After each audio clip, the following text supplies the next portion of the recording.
어느 공동체이든지 서열 다툼이 있기 마련입니다. 주님의 제자들 사이에서도 이러한 긴장감, 신경전이 펼쳐지고 있음을 우리는 복음서에서 확인할 수가 있죠. 이 문제는 그들 사이에게 있어서 나름대로 아주 중요한 명제였습니다. 그래서 요한과 야고보의 어머니 또한 예수님께 찾아가서 주님의 좌우 오른편의 아들들이 설 수 있도록 청탁하는 이러한 모습들도 보여지게 되지요. 왜 이러한 촌극이 벌어졌냐 하면 천국이 어떠한 것인지, 또한 주님이 지금 가시는 그 길이 어떠한 길인지를 제대로 이해하지 못했기 때문입니다. 오늘도 이러한 그 질문을 가지고 주님 앞에 서는 그들의 모습들을 보게 되죠. 이런 모습들을 보면서 어떤 우리의 교회의 모습들, 우리 오산성직교회뿐만 아니라 우리 한국교회와 세계 가운데 있는 모든 교회들의 모습들을 다시 한번 살펴보게 됩니다. 안타깝지만 교회도 이러한 인식에서 자유롭다, 그렇게 말할 수는 없을 것입니다. 누가 오래됐는지, 누가 많은 희생과 헌신을 했는지, 또 나의 직분이 어떠한지 등등의 이러한 모습들을 통해서 서열의식이 강하게 드러나는 이러한 모습들을 보게 됩니다. 특별히 한국이라는 실정은 유교 문화가 오랫동안 자리 잡고 있었기 때문에 이러한 요소들이 도드라지게 드러나는 이러한 모습들을 또 우리는 몸으로 느끼고 있습니다. 자, 이런 모든 상황 속에서 주님의 제자들이 고민합니다. 그리고 저들이 찾아낸 방법이 있습니다. 그게 뭘까요? 우리끼리 아웅다웅하지 말고 예수님께 물어보자는 겁니다. 예수님이 뭐라고 대답하시는지, 그러면 깨끗하게 정리된다라는 거죠. 그래서 묻습니다. 주님, 천국에서 누가 가장 큰 사람입니까? 그것을 묻는 거예요. 그러자 주님께서는 두 가지의 명확한 기준을 오늘 본문을 통해서 제시해 주십니다. 바로 너, 수제자 3명 이런 게 아니고 천국에서 가장 큰 자는 이 두 가지의 기준에 합해야 한다, 그것을 말씀하시는 거예요. 그렇다면 본문에서 주시는 메시지는 무엇일까요? 첫 번째는 이것입니다. 겸손하게 자신을 낮추는 사람이 되라는 것입니다. 우리 함께 따라합니다. 겸손하게 자신을 낮추는 사람. 자, 이러한 사람이 천국에서 큰 자. 저는 이 표현을 이렇게 말하고 싶어요. 영적인 거인이다 라고 말할 수 있습니다. 주님은 제자들의 질문을 받자 먼저 말씀하시기 전에 한 교보제를 세우십니다. 한 어린아이를 부르시는 거예요. 그리고 그들 사이에 이 아이를 세우셨습니다. 그리고 이렇게 말씀을 하세요. 3절 말씀을 우리 다 같이 함께 읽겠습니다. 이르시되 진실로 너희에게 이르노니 너희가 돌이켜 어린 아이들과 같이 되지 아니하면 결단코 천국에 들어가지 못하리라. 아멘. 주님께서는요, 제자들의 질문에 답하시기 전에 더 무서운 말씀을 하십니다. 뭐라고 말씀하세요? 이 어린아이들과 같이 되지 않으면 천국에서 큰 자가 문제가 아니라 천국에 못 가라고 말씀하시는 거예요. 결단코라고 말씀하십니다. 먼저 천국에 들어갈 수 있는 이러한 자격 여건이 주어져야 한다. 그 기준이 뭐냐? 이 어린 아이들과 같이 되어야 한다라는 겁니다. 학자들은 제자들 가운데 세워진 이 어린이가 여자아이였을 것이다 라고 그렇게 추측합니다. 당시 어린이는요, 소유물 혹은 단순 노동력으로 취급당했습니다. 지금도 보면 저 아프리카나 동남아 쪽에 있는 나라들을 살펴보면 어린아이들이 인격체로 받아들여지는 것이 아니라 그들의 모든 인권이 다 무시되고 그냥 소유물로, 아니면 단순히 정말 어렸을 때부터 물건을 주는다던가 하는 여러 가지의 이러한 일들을 하는 노동력으로 취급받는 것을 보게 됩니다. 특히 여자아이는 더 심한 이러한 일들을 겪게 된다라는 거죠. 그만큼 소외된 계층이 바로 아이들이었다라는 겁니다. 그런데 주님은 그 아이를 불러 세우시는 거예요. 그리고 말씀하십니다. 너희가 돌이켜 어린 아이들과 같이 되지 아니하면 천국에 갈 수 없다. 여기에 포인트는 뭐냐면 너희가 돌이켜야 한다. 다시 이야기해서 뭡니까? 고정관념을 깨야 되고 지금 갖고 있는 세계관이 변화되지 못하면 하나님 나라에 이를 수 없다는 거예요. 지금 갖고 있는 생각과 문화적인 통념, 이것을 갖고서는 하나님의 나라를 이해할 수 없다. 그렇게 말씀하시는 겁니다. 왜 그러셨을까요? 세상의 기준은 신분과 지위가 아주 중요하게 작용합니다. 왜냐하면 그곳에는 권력과 성공과 부가 따르기 때문이죠. 그래서 내가 어떠한 사람과 친한가, 내가 어떠한 사람의 영향 아래에 있는가가 아주 중요하다라는 것입니다. 그러나 천국은 다릅니다. 완전히 다른 기준을 가지고 있습니다. 주님께서 이렇게 말씀하십니다. 4절, 본문 4절입니다. 다 같이 읽습니다. 그러므로 누구든지 이 어린아이와 같이 자기를 낮추는 사람이 천국에서 큰 자니라. 아멘. 천국에 나아가는 하나님의 거룩한 백성들은 첫 번째 기준, 겸손함이 있어야 한다는 거예요. 겸손하게 자신을 낮출 수 있는 사람.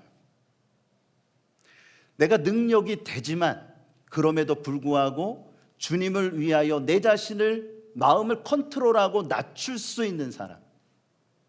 그러한 마음을 가진 사람이 천국에 합당한 기준에 합격이라는 이러한 소리를 들을 수 있다는 거죠. 즉 세상의 가치에 집착하지 않고 그들 앞에 서 있는 어린아이처럼 하나님의 뜻에 순종하고 그 자리에 머무는 것. 아주 중요한 포인트예요. 여러분, 어린아이를 주님께서 부르셨죠? 그 권위에 이 아이가 제자들과 주님 사이에 서 있습니다. 얼마나 참 떨렸겠습니까? 저 같으면 되게 콩닥콩닥 했을 것 같아요. 뭐라고 질문하면 어떡하지? 좀 쭈뼛쭈뼛 했을 것 같아요. 그럼에도 불구하고 그 아이는 지금 어디 서 있어요? 자기 자리에 서 있습니다. 여러분, 이거예요. 하나님의 뜻에 순종하는 것은 자기의 사명의 자리에 서 있는 것. 그것이 불편하고 때로는 부담스럽고 어렵다 할지라도 그것을 감당해낼 수 있는 것. 때로는 핍박을 당할 수도 있습니다. 때로는 오해를 받을 수도 있습니다. 그럼에도 불구하고 그 자리를 지키는 것. 이것이 겸손한 사람의 모습이고 하나님의 뜻에 순종하는 자의 아름다운 모습이라는 것입니다. 겸손한 사람은 자신보다 먼저 하나님의 일을 생각합니다. 하나님의 말씀을 마음에 두고 그 뜻에 따라 모든 행동을 결정한다라는 거죠. 내가 생각할 때 이것은 옳아, 그러니까 이거대로 해야 돼, 이것이 아니라 내가 생각할 때 이것이 옳다 할지라도 하나님의 뜻을 먼저 여쭙는 것입니다. 하나님, 이것이 하나님의 뜻입니까? 이렇게 행동하는 것이 나에게는 옳은 것입니까? 사람에게 묻는 것이 아니라 하나님의 뜻을 먼저 구한다라는 거죠. 주님은 이러한 모습들을 말씀하신 대로 그대로 모범을 보여주시는 모습들을 성경을 통해서 볼 수 있는데요. 대표적인 말씀을 한 구절 읽겠습니다. 마태복음 21장 4절에서 5절 말씀, 우리 다 같이 함께 읽겠습니다. 이는 하신 말씀을 이루려 하심이라. 일러스되 시온 딸에게 이르기를 내 왕이 내게 임하나니 그는 겸손하여 나귀 곧 멍에 매는 짐승의 새끼를 탔도다 하라 하였느니라. 아멘. 자, 이 말씀의 배경은 예수님께서 십자가의 사명을 감당하시기 위해 입성하시는 그때의 예언의 말씀을 기록하고 있는 것입니다. 주님은 예루살렘에 입성하실 때 스가랴 9장 9절의 말씀처럼 겸손하게 나귀의 새끼를 타셨습니다. 이 대목을 우리는 잘 묵상할 수 있어야 합니다. 왜냐하면 세상 왕의 입장에서는 불가능한 일이기 때문입니다. 여기에서 예수님께서 입성하셨다라는 뜻은 일반적으로 예루살렘 성전에 들어가셨다라는 의미와는 좀 차원이 다른 이러한 상황이었습니다. 왜냐하면 마지막 입성이기 때문입니다. 다시 이야기해서 이전에는 예배하기 위하여 아니면 어떤 일을 보시기 위하여 예루살렘에 가셨다라면 이제는 마지막 길, 곧 하나님께서 주시는 사명을 감당하시기 위하여 예루살렘으로 입성하시는 거예요. 이때의 모습은 모든 행렬들이 다 길가에 세워져 사람들이 있었고요. 그곳에 종려나무 가지를 들고 있었습니다. 그들은 종려나무 가지를 흔들면서 예수님의 입성을 축하합니다. 뭐라고 외쳐요? 호산나, 호산나, 다윗의 왕이요, 다윗의 자손이요. 이렇게 말을 하는 거예요.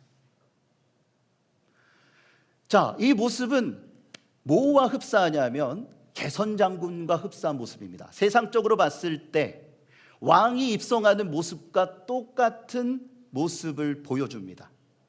사람들이 행렬로 쭉 늘어서서 왕의 입성을 아니면 개선장군의 그 놀라운 업적을 칭송하는 그러한 장면과 매우 흡사하다라는 거죠. 이때의 특징이 있어요. 개선장군 아니면 왕은 백마를 탔다라고 합니다. 백마. 흑마도 있고 백마도 있고 여러 종류의 말들이 있겠지만 백마를 탔다라는 건 왕이라는 뜻, 개선장군이라는 상징적 의미가 있었다라는 거예요. 얼마나 위풍당당하겠습니까? 얼마나 한눈에 쏙 들어오겠습니까? 그런데 인류의 죄를 사하시고 구원하시기 위하여 하나님의 아들이신 만주의 주가 되시는 예수님이 예루살렘에 들어오실 때에 백마를 탄 것이 아니라 뭐를 타셨어요? 나귀 새끼를 타셨다는 거예요. 이것은 굉장히 역설적이면서 보여주는 의미가 큰 것입니다. 예수님이 행하시는 그 사역과 그 자세가 어떠한지를 보여주시는 장면입니다. 주님은 예언대로 순종하셨고 가장 낮은 자세로 예루살렘에 들어가십니다. 고난의 종으로 또한 귀한 사명을 감당하기 위해, 다시 이야기해서 생명을 내어주시기 위하여 그 길을 걸으셨다라는 거예요. 그분은 겸손하셨고 낮은 곳에서부터 순종하시는 그 본을 보여주셨다라는 거죠. 그리고 묵묵히 온갖 고난과 고초를 감당하시고 십자가에 달려 죽으셨습니다. 주님은 아버지의 뜻에 순종하며 사명의 자리에 머무셨어요. 그 길을 피하실 수도 있었어요. 그 길을 굳이 가지 않으셔도 됐을 것입니다. 그럼에도 그 길을 가신 이유가 뭡니까? 3번이나 겟세마네 동산에서 기도하신 이유가 뭡니까? 아버지의 뜻을 따르기 위하여, 자신의 그 사명의 자리에 머물기 위하여 준비하시고 또한 그 생명의 역사를 감당하셨다라는 거죠. 여러분, 이것이 뭐냐면 겸손이에요. 그냥 내가 낮춰주고 좀 낮은 자세에서 세워주는 말을 하고, 이게 겸손이 아니에요.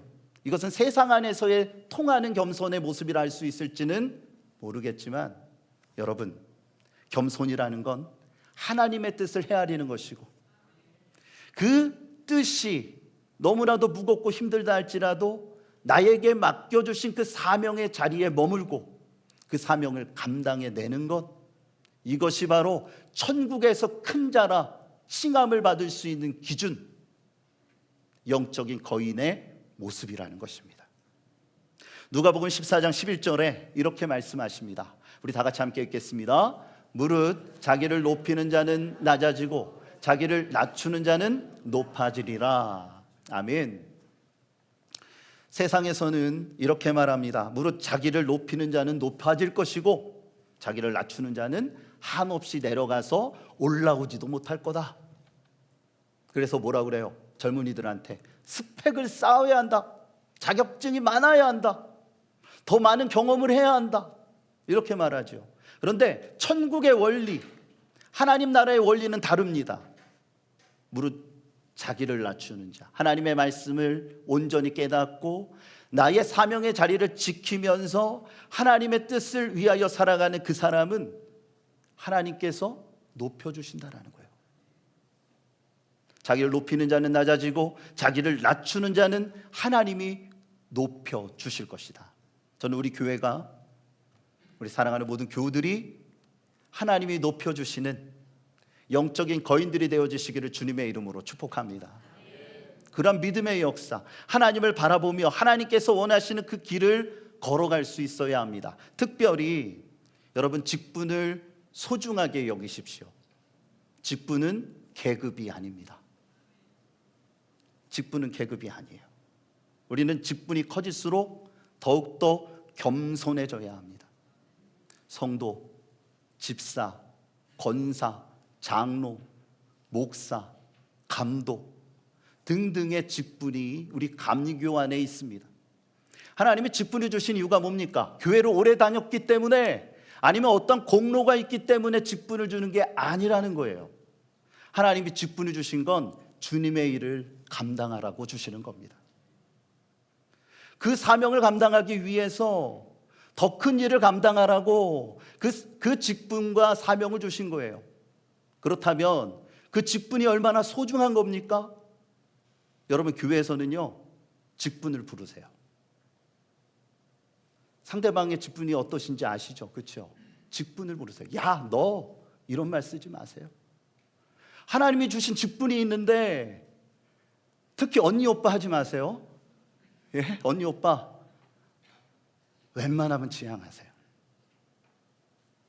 하나님이 주신 직분은 거룩한 것이고 그만큼 의미가 있는 것입니다.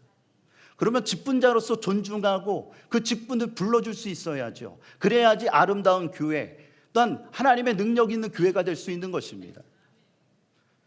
그 직분의 소중함을 안다면 서로를 더욱더 존중하고 높이면서 서로를 격려하고 응원할 수 있는 우리 교회가 되어지기를 소망합니다.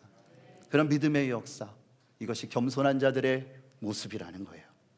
두 번째는 뭐냐면 주님을 대하듯이 영접하는 사람이 되라는 것입니다. 우리 함께 따라합니다. 주님을 대하듯이 영접하는 사람이 됩시다. 자, 오늘 본문 5절을 다 같이 함께 읽겠습니다. 또 누구든지 내 이름으로 이런 어린아이 하나를 영접하면 곧 나를 영접함이니.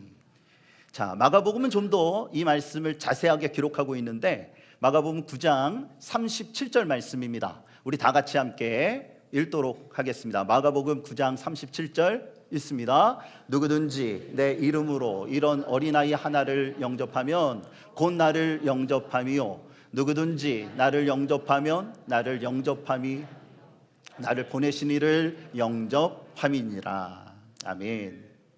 자, 주님은 소외된 사람을 하나님 대하듯이 영접하는 사람, 이러한 사람이 천국의 가장 큰 자의 기준에 부합한다라고 말씀하십니다. 영접이란 뭡니까? 상대방을 사랑으로 기쁘게 맞이하는 거예요.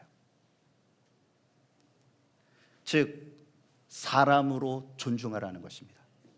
어린아이는 그때의 통념에 뭐라고 말씀드렸어요? 사람 취급을 받지 못했어요. 그냥 소유물일 뿐입니다. 그런데 주님은 이 어린아이를 그들 사이에 세워놓으시고 하시는 말씀이 뭐냐면 이 어린아이를 영접하는 것이 나를 영접하는 것이고 나를 영접하는 것이 아버지 하나님을 영접하는 것이다. 그런데 세상은 어떠합니까? 비즈니스적인 마인드가 통념 가운데 만연하죠. 곧 도움이 되는 사람을 전략적으로 사귀어야 한다. 그것을 계산하고 인과관계를 맺어갑니다. 그 사람의 신분과 지위가 아주 중요합니다. 그것이 기준이 됩니다. 그 관계 속에서 존중이라는 것은 찾아볼 수가 없어요. 오직 비즈니스적인 성패를 가늠할 뿐입니다. 이 사람이 나한테 도움이 될까? 이 사람은 나한테 도움이 안 되니까 그냥 잘라버리고 밟아버리고, 그러다 보니 배신과 불신이 반복되고 괴리감에 빠져 고통스러워합니다. 그렇지만 주님은 말씀하십니다. 천국의 기준은 다르다. 우리가 하나님을 만났을 때 제일 먼저 느끼는 게 뭘까요? 인격적으로 예수님을 만나고 성령님을 경험하게 될 때 우리가 느끼는 게 뭘까요? 인격적 존중입니다. 하나님이 나를 사랑하신다라는 거예요. 여러분, 사랑은요 종속관계에서 이루어지는 게 아니에요. 사랑은 인격적인 관계 속에서 맺어지고 주고받는 것입니다.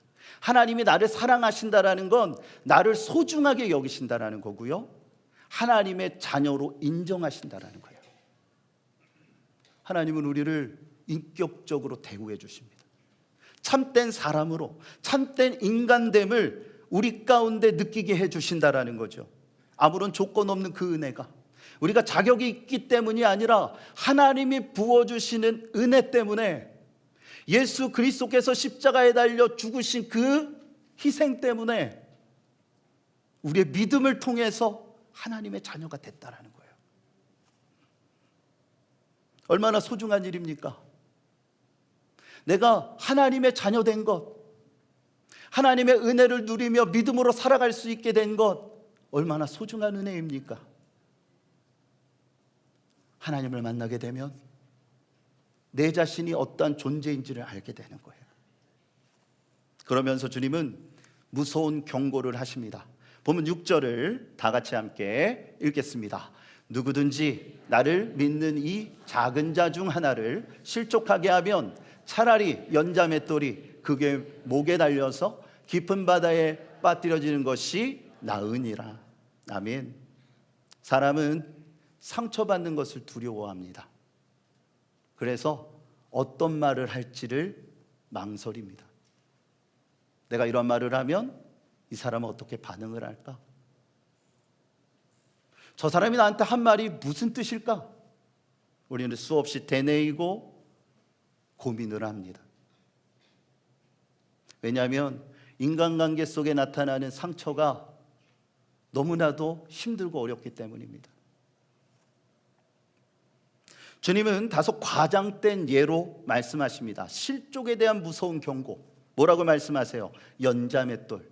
여러분, 연자맷돌이 뭔지 아세요? 사람이 돌릴 수 있는 맷돌이 아닙니다. 이것은 짐승이, 나귀가 멍에를 메고 연결되어진 그 나무를 밀고 돌 때에 이 맷돌이 돌아가는 거예요.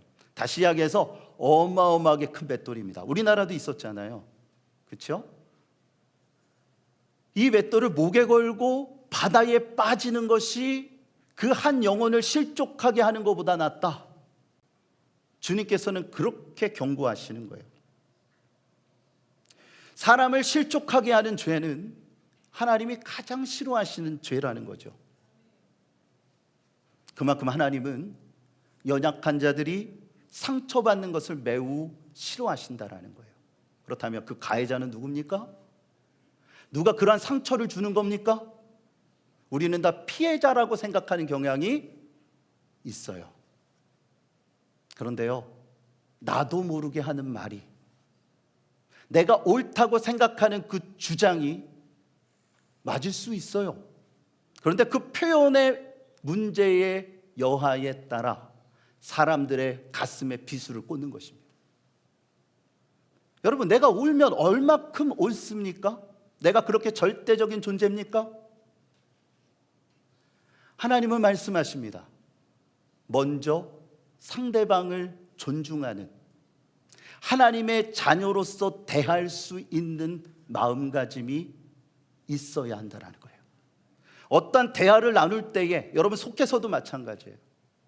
어떠한 대화를 나눌 때 내 주장만을 내세우지 마세요. 교제라는 것은 서로 오가는 겁니다. 또한 주님 안에서 여러분의 가정도 마찬가지예요. 부부 사이에 요즘 웬만한 분들, 이제 결혼하신 분들, 의리로 사시는 분들, 눈빛만 봐도 무슨 말 하는지 다 아시죠, 그렇죠? 남자분들 눈만 떠도, 옛날에 웃기는 말 해보면 눈만 떠도 맞는데요. 왜? 눈 떴다고. 밥 달라고 하면 맞는데요. 왜요? 알아서 찾아 먹을 것이지. 여성들이 그만큼 이제 호르몬적으로 또한 여러 가지 상황적으로 강해진다라는 것을 희화화시킨 것입니다. 우리 교회에서는 그런 일은 절대로 없으리라 저는 생각하는데, 반응이 있으면 좀 이상한 건데, 가정 안에서도 마찬가지예요. 인격적인 대화를 이루십시오. 부부간에, 자녀들 사이에서 정말 사랑하는 마음으로 정말 아끼고 아껴서 말 한마디를 하셔야 돼요. 근데 저도 모르게 좀 화가 나고 막 그러다 보면 그냥 생각보다 머리가 아니라 말이 먼저 나갈 때가 있어요. 그러면 우리 내무부 장관께서는 아무런 말씀을 하지 않으십니다. 그때 느끼죠. 아, 내가 뭔가 실수를 했나 보다. 공감하시나요? 아멘. 저는 또 저만 그런 줄 알고, 상당히 큰 위로가 됩니다. 여러분, 우리가 해야 될 건 뭐냐면 사랑하기에 힘쓰고 이해해 줄 수 있는 마음을 가져야 될 줄을 믿습니다. 예수님이 이렇게 말씀하셨어요. 마태복음 25장 40절에 우리 다 같이 함께 읽겠습니다. 임금이 대답하여 이르시되 내가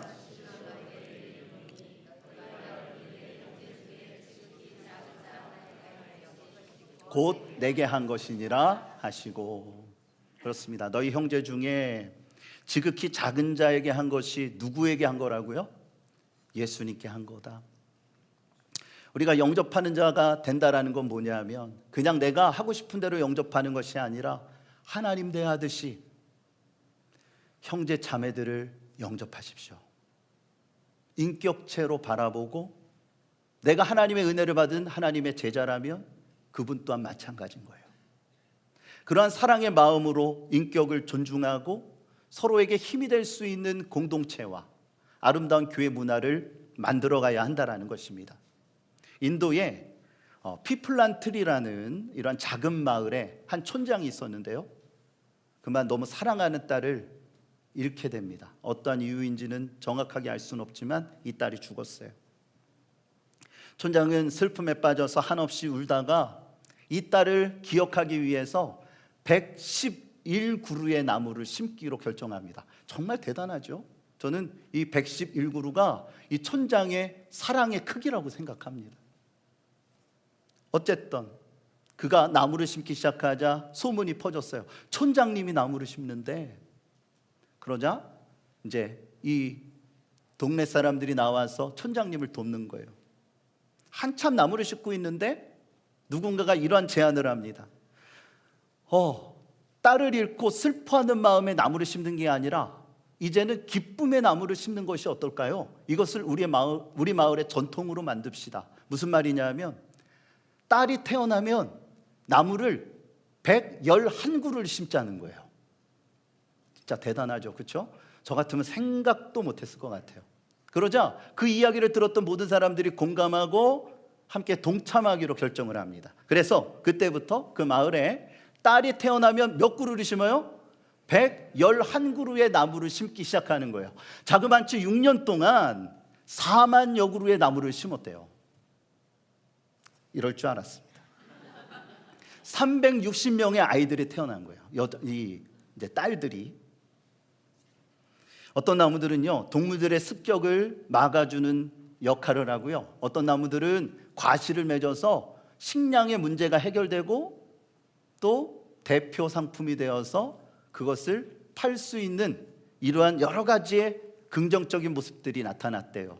그러나 이거보다 더 의미 있는 것은 뭐냐면요, 인도라는 나라, 여러분 요즘 뉴스를 통해서도 막 이유 없이 죽임을 당하는 여인들의 이야기들을 많이 접하실 겁니다. 인도라는 나라가 여성 인권이 참 낮은 국가 중에 하나입니다. 그런데요, 이 본토와는 다르게 여성들의 인권이 존중받고 또한 사람되고 또한 사랑받는 아름다운 문화가 그 부락에, 그 마을에 형성이 됐다는 거예요. 얼마나 의미 있고 좋은 모습인지.